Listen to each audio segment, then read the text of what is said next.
Good afternoon, everyone. I hope everybody's staying safe and healthy and enjoying this weird world that we live in with having to wear masks.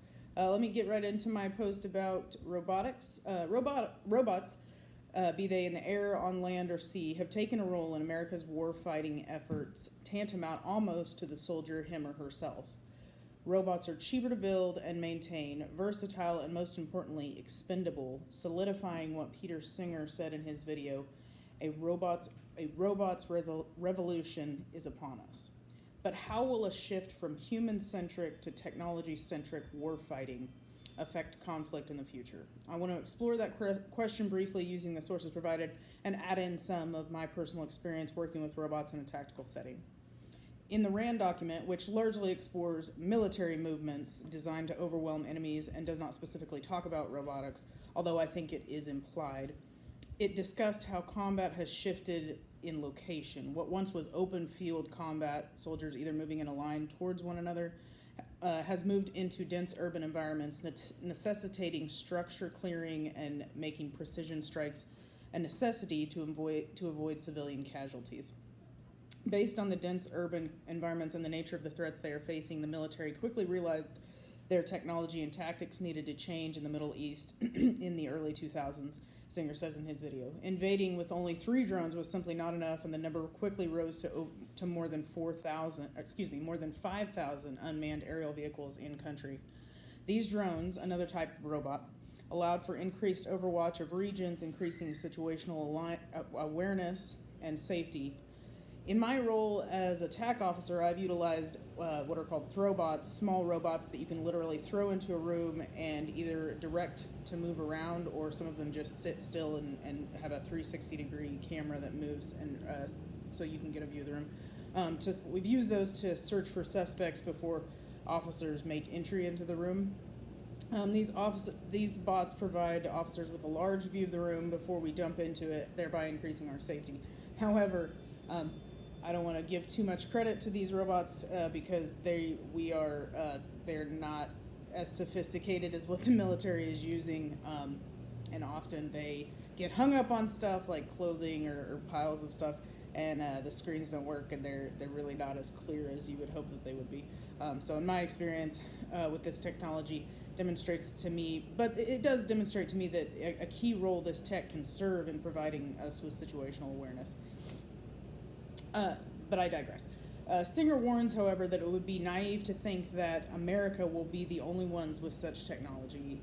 Even in his 2011 video, he stated the U.S. was currently ahead in the robotics arms race, but 43 other countries, including China, Russia, and Pakistan, are working on military robotics. Almost 10 years later, the U.S. is certainly not the only one in the robotics game, and it remains to be seen whether we are actually still the leaders in that race. But the point that Singer makes is that it may not be necessary to be number one anyway. Robotic technology is becoming increasingly cheaper, more accessible, easier to build, which will make that tech more accessible to terrorist groups. For example, Hezbollah, a non-state actor, he says, utilizes drones in its fight against Israel frequently. With the fewer barriers to entry in the military robotics environment, Singer predicts we will see an expansion in the realm of terrorism with robotics use. The current autonomous technology serves as more of a surveillance function, as demonstrated in the DARPA videos website. The programmer designates a grid pattern for the bots, both aerial and ground, to adhere to, and they are then designated to a certain location for overwatch if necessary. But again, that's all coordinated by the programmer. But it is the goal eventually to weaponize these autonomous systems.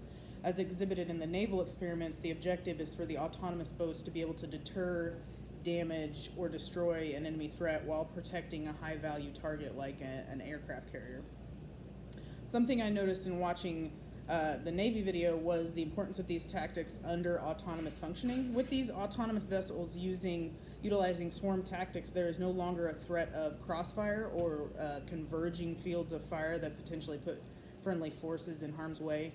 That's why military and police don't typically surround an objective, because if we were to fire across, we could potentially hit each other.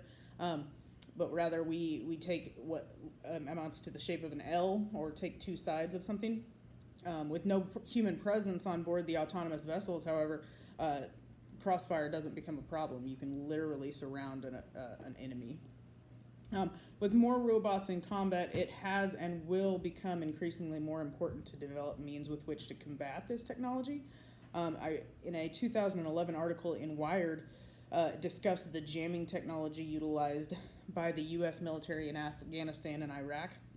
Called the Warlock systems, they were designed to disable the triggering mechanisms of IEDs on roadways by interrupting electromagnetic frequencies. I bring this up because the article mentioned that the fact that in the rough and rocky terrain of Afghanistan, the bomb disabling robots were more often not able to do their work, causing humans to still be put into harm's way. They had a lot more success with the robots in Iraq. Additionally, with the increased use of drones, the leaping from jamming bomb triggers to disabling drones, causing them to literally drop out of the sky, is not that far-fetched and is in fact already being researched. Discussed ad nauseum in the RAND document is the importance of establishing that line of communication on the battlefield, no matter what combat technique is utilized, but especially swarming. Therefore, if we fight wars with robots and drones, the only way to combat what may be to combat that may be to interrupt those communications with jammers like the Warlock system.